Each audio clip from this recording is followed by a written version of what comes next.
अस्सलाम वालेकुम, मैं हूं मोहम्मद शाहिद, कराटे इंस्ट्रक्टर। आज की इस वीडियो में आपको बताएंगे कराटे एक्सरसाइज के क्या फ़ायदे हैं।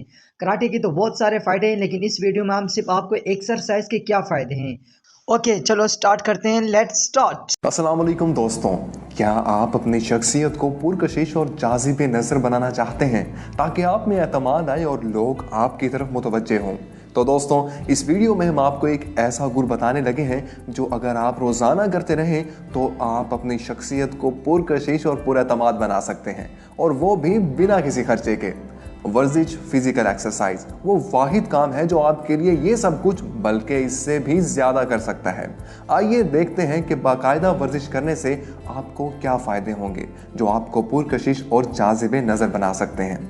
जब आप नई नई वर्जिश शुरू करेंगे तो पहले से कहीं ज़्यादा चुस्त और तवाना महसूस करेंगे, क्योंकि वर्जिश करने से दिल की धड़कन बढ़ती है, जिससे पूरे जिस्म में दौरान खून और ऑक्सीजन की मिकदार में इजाफा होता है। यूं दिमाग को भी ज़्यादा ऑक्सीजन मिलती है। वर्जिश की इब्तिदा में जिस्म दर्द करता है और थकन महसूस होती है, लेकिन ये दर्द अगले चंद रोज़ में ख़त्म हो जाता है और फिर बॉडी मसल्स में जो नई सेंसेशन पैदा होती है वो कहीं पुरलुत्फ होती है। वर्जिश जारी रखी जाए तो अगले चंद हफ्ते में माइटोकॉन्ड्रिया बायोजेनेसिस की वजह से आहिस्ता आहिस्ता माइटोकॉन्ड्रिया की मिकदार बढ़ती रहती है। यहाँ ये बताते चलें कि माइटोकॉन्ड्रिया जिस्मानी खुलियात का वो हिस्सा है जो चिकनाई और प्रोटीन को ऐसे ईंधन में तब्दील करते हैं जिसे इंसानी मसल्स इस्तेमाल करते हैं। अगर माइटोकॉन्ड्रिया की मिकदार कम हो जाए तो मसल्स में लचक कम हो जाएगी और सख्ती बढ़ जाएगी। वर्जिश करने के 6 से 8 हफ्ते बाद माइटोकॉन्ड्रिया की मिकदार 50% तक बढ़ सकती है। माइटोकॉन्ड्रिया की मिकदार जितनी ज़्यादा होगी आप उतना ज़्यादा तंदुरुस्त महसूस करेंगे। इसलिए जो लोग वर्जिश बाकायदगी से जारी रखते हैं, पहले हफ्ते में गरचे 3 मील दौड़ना उनके लिए मुश्किल होता है, लेकिन अगले चंद हफ्तों में उन्हें ज़्यादा से ज़्यादा दौड़ने में मज़ा आने लगता है। बाकायदा वर्जिश के 6 माह बाद उसके असरात बहुत नुमायाँ होने लगते हैं। अगर आप स्ट्रेंथ ट्रेनिंग कर रहे हैं तो आप देखेंगे कि आपके मसल्स बनना शुरू हो गए हैं, लेकिन अमूमन 50% से ज़्यादा नौजवान 6 माह से पहले ही वर्जिश करना छोड़ देते हैं।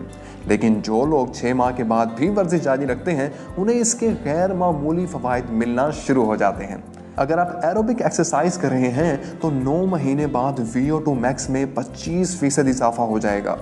VO2 मैक्स वो पैमाना है जिसकी मदद से ये नापा जाता है कि आप कितने तंदुरुस्त हैं, क्योंकि यही ऑक्सीजन को मसल्स में मुंतकिल करता है और फिर मसल्स इस ऑक्सीजन को बतौर ईंधन इस्तेमाल करते हैं। एक बरस की बाकायदा वर्जिश से हड्डियां कसीफ और मजबूत होती हैं। ये ऑस्टियोपोरोसिस का खतरा कम से कम हो जाता है। ऑस्टियोपोरोसिस हड्डियों की बीमारी है जिसमें मामूली सा वजन या जोर हड्डियों पर पड़ने से हड्डी टूट जाती है। 40-45 बरस के बाद खासकर ख़वातीन में ये शिकायत बहुत आम होती है। इसलिए ख़वातीन को तो ज़रूर वर्जिश अपने लाइफस्टाइल का हिस्सा बनानी चाहिए। बल्कि तहकीकात बताती हैं कि अगर किसी को ये बीमारी हो गई है तो वो 1 साल वर्जिश करके उसे ख़त्म कर सकता है। वर्जिश माली फ़ायदा भी देती है।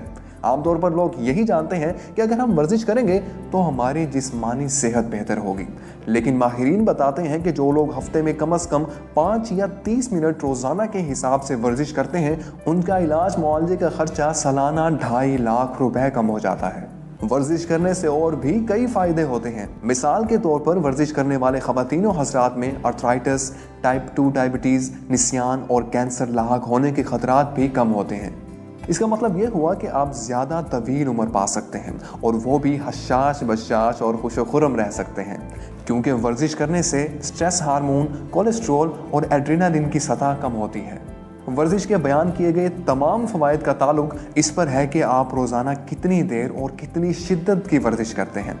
साथ ही सेहत बख्श ग़िज़ाओं का इस्तेमाल भी करें तो सोने पे सुहागा होगा। आप कहीं ज़्यादा सेहतमंद और तवाना रहेंगे। एक अहम सवाल ये भी है कि आपको कम से कम कितनी वर्जिश रोज़ाना करनी चाहिए। US department of health and human services का मशवरा है कि 18 से 64 साल के दरमियान वाले अफराद को हफ्ते में 2.5 घंटे मुनासिब शिद्दत की वर्जिश करनी चाहिए। मसलन तेज़ रफ्तारी से चलना या साइकिल चलाना, या फिर हर हफ्ते 100 घंटे मुनासिब शिद्दत की वर्जिश और ज़्यादा शिद्दत की वर्जिश दोनों को जमा कर लिया जाए।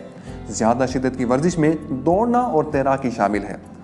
आगाज़ हल्की वर्जिश से करना चाहिए, क्योंकि जिस्मानी मसल्स ज़्यादा वज़न या हरकत बर्दाश्त करने के काबिल नहीं होते और कोई नुकसान भी हो सकता है। ये तो हो गई आम हालात की बात। कभी कभार बीमारी आजारी भी होती है। ऐसे में अगर हो सके तो बिस्तर पर पड़े रहने के बजाय कहीं बेहतर है कि सुबह और शाम को घर पर ही चल फिर लिया जाए, ताकि जिस्म को वर्जिश की जो आदत पड़ी है उसका नशा ना टूट जाए। यूं आप जल्द सेहतयाब हो जाएंगे। वर्जिश इजाफी या गैर ज़रूरी शय नहीं है, ये आपकी ज़िंदगी के लिए इतनी ही ज़रूरी है जितनी सांस और पानी। इसलिए वर्जिश को अपने तर्ज़ हयात में शामिल कीजिए। तो दोस्तों, हमें बताइए कि आप कब से वर्जिश करना स्टार्ट कर रहे हैं। इस वीडियो को लाइक कीजिए, कमेंट कीजिए और शेयर कीजिए अपने दोस्तों के साथ, ताकि वो भी इस वीडियो से ज़्यादा फ़ायदा उठा सकें। वीडियो देखने का बहुत बहुत शुक्रिया।